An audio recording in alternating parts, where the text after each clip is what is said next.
Bonjour et bienvenue sur cette nouvelle vidéo d'anatomie vivante pour le tai chi. Aujourd'hui, nous allons travailler sur la prise d'appui sur une seule jambe et je vais vous proposer 3 exercices qui vont partir de la base du pied, puis ensuite qui vont vous permettre de remonter sur le tibia et le fonctionnement précis d'un muscle profond du côté du tibia. Et puis enfin, un exercice d'intégration qui va utiliser toute la chaîne myofasciale latérale afin de vous aider à aller depuis le pied à travers l'ensemble du corps pour pouvoir prendre votre appui.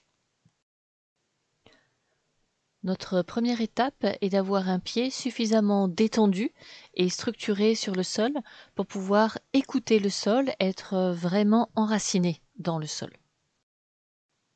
Pour cela, nous souhaitons créer ou entretenir une arche longitudinale en raccourcissant le pied comme si vous vouliez rapprocher le talon et l'avant du pied. Vous voyez, c'est quelque chose de relativement léger. On veut mobiliser les petits muscles qui sont ici, sous le pied, et seulement cela. Donc un très bon test pour cela, c'est de savoir si vous pouvez soulever le gros orteil, et seulement le gros orteil, parce que là, ça veut dire que vous utilisez les bons muscles. Par contre, si vous utilisez trop de muscles, les muscles inadaptés, vous allez avoir cette forme complètement soulevée, les orteils totalement crispés. Ça, c'est ce que l'on ne souhaite pas. On veut ceci, un petit raccourcissement léger et un petit creusement. Dans le même temps, on va élargir le pied. Donc imaginez que vous avez un élastique, vos orteils sont pris dans un élastique et vous voulez quand même étaler au maximum votre pied. Donc on étire, on relâche, on élargit, on relâche, de façon là à stimuler l'arche transversale qui existe sur ce pied. Donc on travaille comme si on avait un élastique, on élargit et on relâche plusieurs fois. Passons maintenant à l'autre pied, on fait exactement le même travail, on raccourcit, on relâche, on raccourcit, on relâche. On laisse toujours les orteils tranquilles et puis éventuellement faites le test en soulevant le gros orteil pour vérifier que vous utilisez les bons muscles, seulement les muscles qui sont sous la face inférieure. Et puis pensez aussi à faire dans le deuxième exercice, à étaler le pied au sol comme s'il était pris dans un élastique et à le relâcher de façon à activer aussi l'arche transversale comme l'arche longitudinale. À la fin de cet exercice, vous devriez avoir le pied qui est comme une ventouse au sol et qui peut aussi bien écouter le sol que soutenir le poids de votre corps. Ensuite, nous devons travailler comment le poids du corps arrive sur la cheville et notamment tous les petits ajustements qui doivent se faire à ce moment. L'idéal, c'est que ce soit un muscle profond, le tibialis postérieur, donc qui est juste à l'arrière du tibia, qui fasse ces ajustements, et non pas le muscle qui est plutôt sur l'extérieur. Le tibialis postérieur est au milieu de la jambe, juste à l'arrière du tibia. Et donc on veut que ce muscle s'active, fasse les ajustements pour que le poids du corps arrive juste au-dessus de la cheville et se répartisse sur les arches que nous avons précédemment travaillées. Donc on part d'une position à genoux et tout doucement on avance pour mettre du poids, puis en enlever. Bien sûr, les orteils restent toujours sur le sol et on apprend comme ça au tibialis postérieur à trouver la bonne vitesse, la bonne intensité de contraction et de relâchement pour faire tous les ajustements nécessaires. Parce que si ce muscle se contracte trop vite ou pas au bon moment ou pas de façon suffisamment coordonnée avec les autres muscles, alors le poids du corps n'arrivera pas correctement sur la cheville et dessous, le pied ne peut pas se réajuster. J'ai fait de grands mouvements pour que vous compreniez, mais ce qui est important, ce sont ces petits mouvements, tous les tout petits ajustements que le tibialis postérieur doit faire pour que le poids du corps s'ajuste parfaitement sur la cheville. Durant cet exercice, ne cambrez pas, laissez l'avant du corps se pencher vers l'avant, ne tendez pas non plus complètement à l'arrière, gardez votre équilibre, conservez bien ce que nous avons travaillé précédemment, c'est-à-dire les arches longitudinales et latérales, étalez bien le pied au sol. Ne tendez pas complètement la jambe à l'arrière non plus.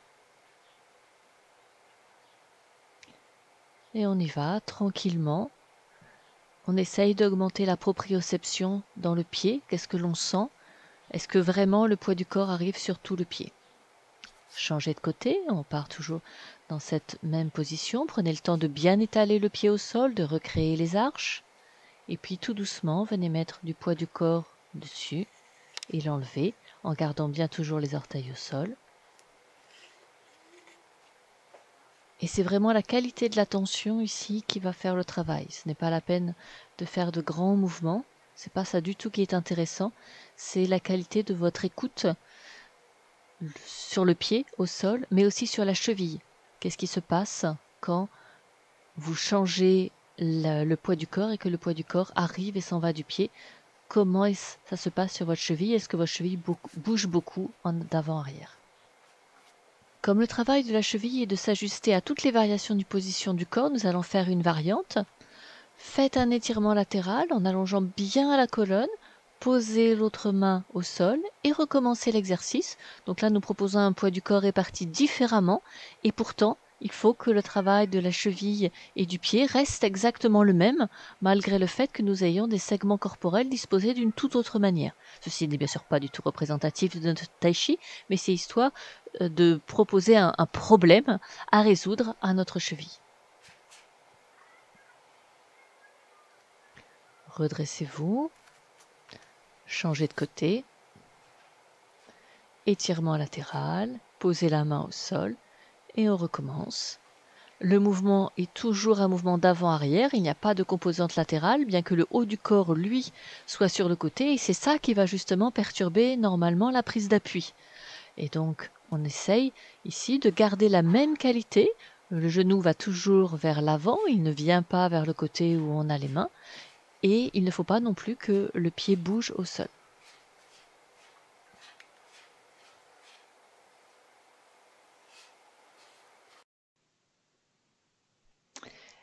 Et maintenant, nous allons faire un exercice d'intégration pour que absolument tout le corps participe à la prise d'appui, parce que c'est souvent un problème que l'on rencontre. Une partie du corps fait quelque chose, l'autre partie fait autre chose.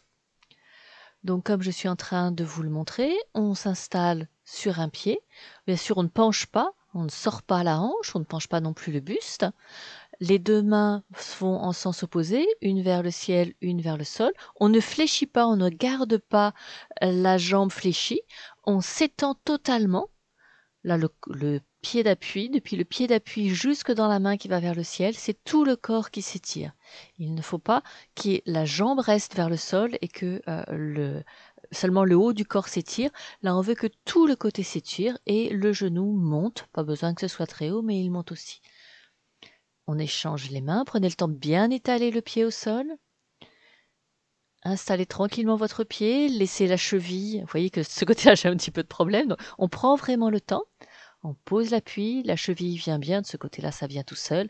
Et vous voyez que de ce côté, vraiment, tout le corps s'étire et il n'y a pas de dissociation. Par contre, ici, vous voyez que le pied n'est pas très sûr, le genou n'est pas complètement tendu et la hanche garde un petit fléchi parce qu'elle n'est pas sécure. Donc là, on prend le temps, du côté qui ne va pas bien, de bien étaler le pied. On laisse le temps à la cheville de se poser et seulement après on s'étend. Et regardez là, la jambe est beaucoup plus étendue et le corps participe plus, même si on sent bien qu'il ne participe pas complètement à 100% de ce côté-là. Alors que de l'autre côté, ça va tout seul et l'étirement se fait bien sur toute la moitié du corps. Donc prenez le temps du côté qui est plus difficile ou prenez le temps des deux côtés si c'est difficile pour que vraiment tout s'étire. Et là, on peut faire une variante, celle que je suis en train de vous proposer, c'est-à-dire que désormais, on travaille en diagonale, ce qui est un petit peu plus difficile. Donc si vous avez du mal, restez du même côté. Mais une fois que vous l'aurez maîtrisé, vous pouvez aussi travailler en diagonale, ce qui à ce moment-là est plus représentatif de ce qu'on fait en tai chi. Avec un pied bien étalé au sol possédant une arche, le tibialis postérieur qui permet au poids du corps d'arriver avec le bon timing sur la cheville, on arrive à prendre appui facilement sur une jambe en utilisant la totalité du corps. Merci de votre attention et de votre pratique. N'oubliez pas de vous abonner et d'aller sur mon site web pour plus de détails. Au revoir.